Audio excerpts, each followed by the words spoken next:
Assalamualaikum warahmatullahi wabarakatuh. Apa kabar Bapak dan Ibu masyarakat Desa Jeblok? Perkenalkan, nama saya Mandai Nurasmi. Dalam rangka kegiatan pengabdian masyarakat jurusan Manajemen Fakultas Bisnis dan Ekonomika Universitas Islam Indonesia tahun 2020, dalam video ini kita mencoba merespon pertanyaan-pertanyaan yang telah Bapak dan Ibu sampaikan kepada kami mengenai topik peningkatan potensi usaha dan ekonomi para ibu dan kaum wanita yang akan disampaikan oleh Ibu Suhartini dan Ibu Andriastuti Suratman. Baik Bapak dan Ibu sekalian, selamat menyaksikan. Bismillahirrahmanirrahim. Assalamualaikum warahmatullahi wabarakatuh. Alhamdulillahirrabbilalamin. Bagaimana kabar Bapak Ibu semuanya? Ibu sehat? Alhamdulillah, Bu Andri. Ya, apalagi saya sangat merasa luar biasa sekali di hari ini. Pada kesempatan kali ini kami berdua, perkenalkan saya Andriastuti Suratman dan Ibu Saya Suhartini. Kami akan berbagi tips tentang bagaimana upaya peningkatan potensi usaha dan ekonomi para perempuan. Ada 4 poin besar yang akan kami sampaikan. Yang pertama adalah kompleksitas peran dan tanggung jawab perempuan. Yang kedua adalah langkah-langkah apa saja untuk menentukan potensi diri. Yang ketiga, potensi apa saja yang dapat menjadi usaha oleh perempuan. Dan yang terakhir adalah dukungan apa saja dan dari siapa saja sehingga perempuan bisa menemukan potensi melebihi dirinya saat ini. Oke, pada langkah yang pertama silakan Bu Hartini. Terima kasih Bu Andri. Apa kabar ibu-ibu sekalian, para perempuan di Dusun Jeblok ini. Kalau kita berbicara mengenai perempuan, mengenai ibu-ibu, mengenai tugas perempuan ini, saya rasa luar biasa, sangat berat begitu, sangat kompleks gitu, sehingga dan kemudian ini merupakan kompleksitas ini berasal dari campur baurnya peran yang dari seorang perempuan, baik itu sebagai fitrahnya dia sebagai perempuan maupun bentukan konstruksi budaya. Jadi kalau kita berbicara mengenai fitrahnya perempuan itu sebenarnya hanya ada 4. Yang pertama adalah haid, hamil, kemudian melahirkan dan menyusui. Tetapi kemudian dalam perkembangannya, kenapa kemudian peran perempuan ini sangat kompleks? Itu karena bentukan budaya. Sehingga mungkin ibu-ibu sekalian memahami bahwa selama ini dianggap bahwa peran perempuan itu adalah semua hal yang terkait dengan rumah tangga, kecuali mencari nafkah. Ini yang kadang-kadang membuat menjadi tugas perempuan ini sangat berat. Yang pertama terkait dengan peran perempuan ini sebagai seorang istri. Wah, itu sudah luar biasa. Kita harus ingat bahwa sebagai seorang istri, sesuai dengan ajaran agama kita, kita ini hanya makmum. Ya, imamnya itu adalah suami, sehingga dengan kondisi ini membuat kadang-kadang seorang perempuan memerankan istri itu tanda petik seperti kehilangan sedikit kebebasannya. Itu yang pertama. Kemudian yang kedua, sebagai seorang ibu, seorang istri saja sudah begitu kompleks, ditambah dengan peran sebagai seorang ibu bertambah kompleks lagi, baik secara kuantitas maupun kualitasnya. Malah kadang-kadang ada disebut gitu ya, bahwa peran perempuan sebagai seorang ibu, sebagai seorang istri itu tugasnya sejak matahari terbit sampai dengan mata bapak terbenam. Wah, ini luar biasa ini Bu Andri. 24 jam itu. Iya betul. Dan ini sebenarnya tadi saya sampaikan lebih pada konstruksi budaya. Oleh karena itu kalau kita nanti berbicara mengenai bagaimana menggali potensi dari seorang perempuan untuk mendukung perekonomian, maka mendudukkan peran seorang perempuan sebagaimana seharusnya itu sangat penting untuk dipikirkan. Kemudian juga menjadi seorang ibu tadi, kenapa menjadi saya sampaikan bahwa menjadi berat karena sejak matahari terbit sampai dengan mata bapak terpejam. Salah satunya ya harus mengasuh anak. Ya, kemudian segala macam konstruksi budaya yang terbentuk bahwa perempuan itu, seorang ibu itu tugasnya mencuci sampai dengan masak dan sebagainya. Nah, oleh karena itu maka tadi saya sampaikan bahwa ini harus dipertegas dulu. Bukan dipertegas itu dalam arti bahwa ini harus dibetulkan peran yang sebenarnya. Oke, jadi selain ada peran sebagai seorang istri, seorang ibu, perempuan juga ada peran lain Ibu, yaitu sebagai perempuan yang bekerja. Jadi memang ada tantangan tersendiri bagi perempuan yang bekerja, kita sering diajukan pilihan antara keluarga dan karir, ya. Dan tapi tidak perlu berkecil hati karena toh di masa sekarang memang sangat dimungkinkan bagi kita para perempuan untuk bekerja disesuaikan dengan latar belakang pendidikan, pengetahuan, dan keterampilan yang kita miliki. Jika dimungkinkan, bisa saja Anda bekerja di perkantoran, ataupun Anda bisa juga bekerja dari rumah. Sembari Anda bekerja, Anda tetap bisa menjaga anak-anak Anda. Ya. Kemudian ada peran terakhir, yaitu sebagai warga masyarakat. Di peran terakhir ini pun kita dituntut untuk bisa memberikan kontribusi positif bagi lingkungan sekitar, menjaga alam sekitar, menjaga harmoni antar warga dalam segala kegiatan kemasyarakatan. Dan kita pun juga harus memahami ya Bu ya, bahwa ternyata pada saat kita berinteraksi dengan warga sekitar, sangat dimungkinkan akan adanya perbedaan pendapat. Kita juga harus menyadari adanya kelebihan dan kekurangan masing-masing, sehingga kita pun juga harus pintar-pintar membawa diri dan berupaya bagaimana kita bersikap dengan baik. Nah, melihat dari 4 peran tadi, ternyata betapa kompleks peran perempuan. Tidak diragukan lagi dengan berbagai peran dan tuntutan, tentu kita sebagai perempuan patut untuk berbangga hati. Berat, pasti. Kita bisa tidak? Harus. Namun kita sadar bahwa itulah perjuangan kita, dan dari kitalah para perempuan salah satu jalan pembentuk generasi dan peradaban berikutnya. Oke, barangkali sering kita dengarkan celetukan, pekerjaan perempuan itu biasa, bisa ini, bisa itu adalah hal yang biasa. Iya sih biasa, tapi tetap saja hebat. Namun ada beberapa sebagian dari kita sebagai perempuan mungkin terbesit untuk bisa lebih dari itu. Saya mau lebih hebat dari perempuan pada umumnya.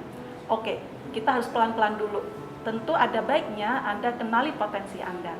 Nah, berikut kita mencoba untuk mengetahui langkah-langkah untuk menggali potensi diri. Oke, terkait dengan bagaimana kita kemudian nanti Ibu sekalian akan menemukan potensi jenengan semua begitu, maka yang pertama tentu harus kita awali dengan niat kita.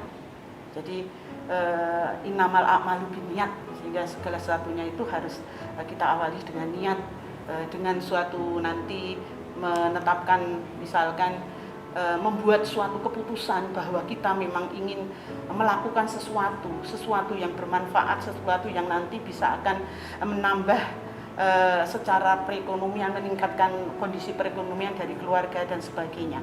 Jadi nomor 1 adalah kita harus berani untuk membuat keputusan bahwa kita akan melakukan sesuatu, bahwa kita akan bergerak maju, bahwa kita akan berusaha menjadi lebih baik. Kemudian yang kedua adalah kita harus mengenali diri kita sendiri. Ya, mulai dari itu tadi, potensi dari ujung kepala sampai ujung kaki, kelemahan kita, kekuatan kita, dan sebagainya. Iya, jadi seperti yang sudah disampaikan di awal bahwa peran yang kompleks itu kita bisa terlibat, memungkinkan kita untuk melibatkan diri dengan berbagai aktivitas. Jadi kita bisa mengenali potensi yang ada di kehidupan kita sehari-hari, mulai dari istri tadi, menjalankan tugas-tugas rumah tangga, menjaga anak, menjadi perempuan pekerja, apapun itu. Hingga pada akhirnya kita menyadari bahwa ternyata para ibu-ibu ini memiliki banyak bakat. Kita bisa multitasking, artinya apa? Bahwa bahkan kita dalam satu hari itu bisa melakukan banyak hal. Kemudian yang ketiga, yang juga harus kita lakukan, kita sadari adalah menyingkirkan rasa takut untuk akan gagal. Jadi gagal itu hal yang biasa. Gagal itu adalah suatu kesuksesan yang tertunda. Jadi jangan takut untuk mencoba. Gitu. Kita semua sama-sama dibekali oleh Allah 24 jam. Tidak ada yang lebih, tidak ada yang kurang. Jadi kalau orang lain bisa, insya Allah kita juga bisa. Kemudian juga terkait dengan yang keempat adalah tadi kita harus menetapkan tujuan kita. Jadi kita ini akan melakukan sesuatu itu tujuannya apa? Tentu tujuan ini harus kita buat berdasarkan kekuatan dan kelemahan kita masing-masing. bolehlah cita-cita kita ini setinggi langit, tetapi kaki harus tetap menjejak di bumi. Dan jangan lupa, kita harus bahagia, karena bahagia ini akan terjadi pada saat harapan sesuai dengan kenyataan. Oleh karena itu, supaya nanti harapan kita sesuai dengan kenyataan, tadi saya sampaikan bahwa tujuan kita harus sesuai dengan kekuatan dan kelemahan kita masing-masing. Kemudian yang berikutnya adalah jangan bermimpi untuk kemudian menjadi besar mendadak, tapi selalu mulailah dari yang kecil, mulailah dari yang sederhana, tetapi kita meyakini itu, bahwa itu menjadi pilihan kita, menjadi tujuan kita. Jangan lupa untuk selalu mengembangkan diri, karena hal-hal yang besar, kesuksesan besar itu berasal dari kumpulan sukses-sukses kecil sebelumnya. Kemudian yang berikutnya adalah kita harus membuat daftar capaian. Tadi sudah saya sampaikan bahwa jangan lupa bahagia itu, Ibu. Jadi, dan bahagia itu berasal dari diri kita masing-masing. Kalau saya secara sederhana, ingat-ingat, misalkan kalau kita tidak mau nulis, ya mengingatlah bahwa kita ini pernah melakukan sesuatu yang berhasil. Taunya dari mana kita ini berhasil? Banyak. Sebagai perempuan, sebagai seorang istri, sebagai seorang ibu, pujian dari suami, pujian dari keluarga, itu adalah sesuatu hal yang menunjukkan bahwa ada sesuatu yang bisa kita banggakan. Dan itu akan membuat kita bahagia. Kita bisa melihat itu sebagai parameter ya Bu? Ya, betul. Kemudian yang terakhir adalah, yang ini juga sering kita lakukan dan menghambat kita maju adalah kita selalu membandingkan keberhasilan kita dengan orang lain.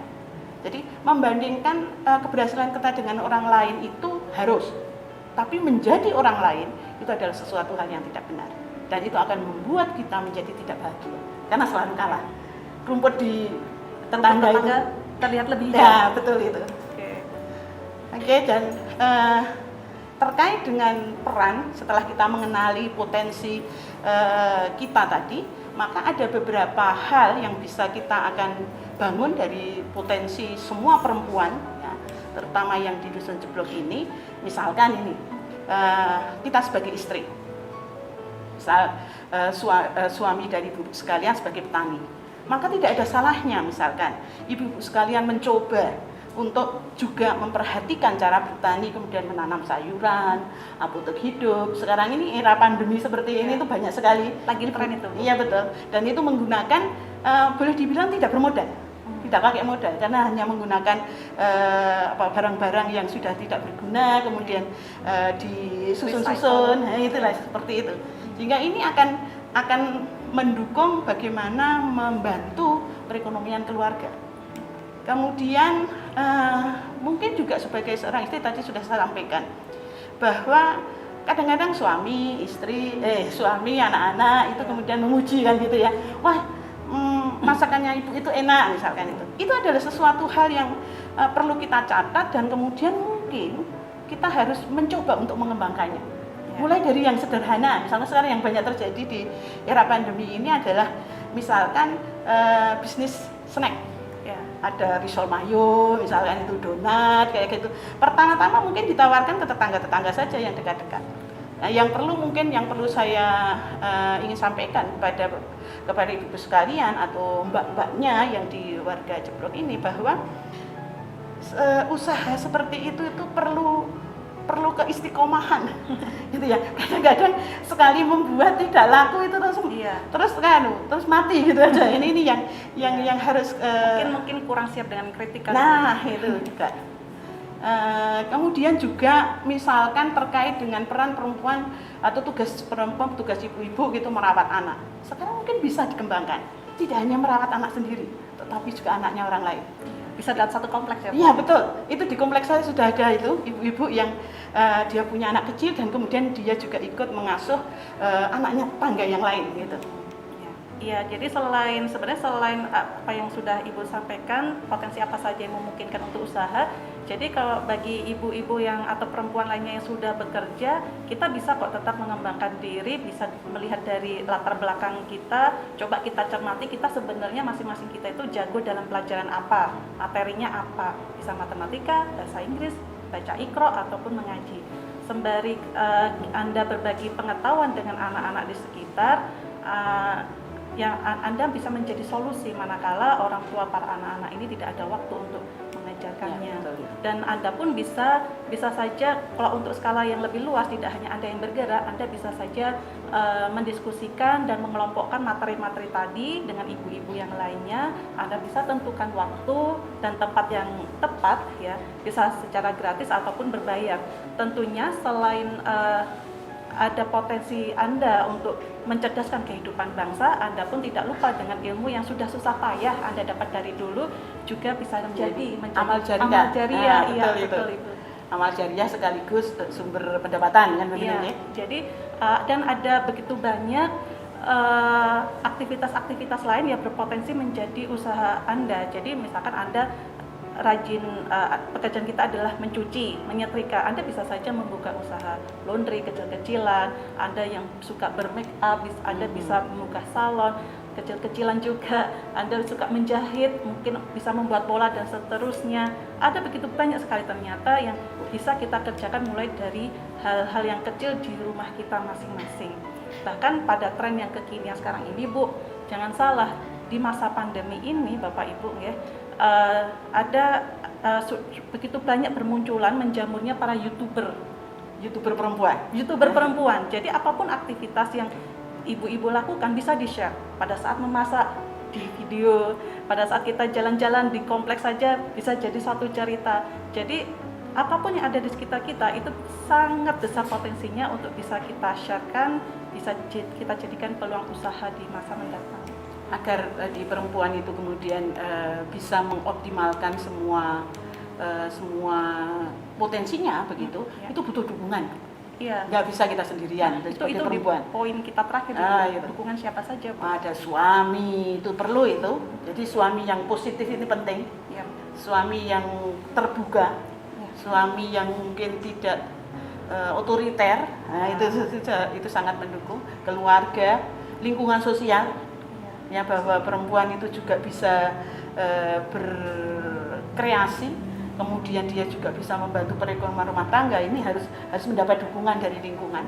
Kemudian juga regulasi, peraturan-peraturan pemerintah terkait perempuan maupun sarana dan prasarananya. Jadi saya yakin semua ibu-ibu ini sebagian besar ini, 90% lah, itu punya gadget. Nah, maka sarana prasarana ini, gadgetnya ini ya harus dimanfaatkan. Tidak Jangan hanya hanya sekedar untuk netizen ya, Bu. Jangan hanya sekedar untuk gibah gitu ya. Tapi ini harus kita kemudian digunakan untuk itu.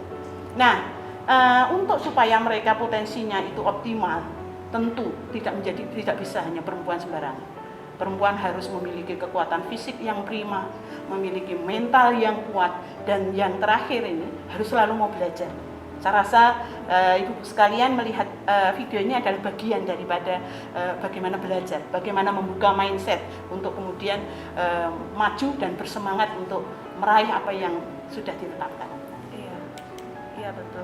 Tetapi yang lebih penting juga ya Ibu, jadi pastikan juga bahwa tugas atau kewajiban kita sebagai perempuan jangan sampai terbengkalai. Oke, betul. Ya, kemudian tentu saja Andalah yang paling tahu bagaimana membagi waktu sesuai dengan kondisi Anda masing-masing. Dan jangan lupa untuk senantiasa bersosialisasi dengan lingkungan, karena sangat mungkin menjadi wadah menyampaikan aspirasi dan menjadi solusi bagi potensi usaha Anda. Jadi peningkatan potensi usaha adalah sebuah pilihan tanpa melupakan tugas utama sebagai seorang ibu dan tetap juga menjaga martabat perempuan. Saya rasa itu ibu-ibu semuanya, demikian tips dari kami upaya peningkatan potensi usaha dan ekonomi para perempuan. Semoga bermanfaat. Wabillahi taufiq wal hidayah. Wassalamualaikum warahmatullahi wabarakatuh.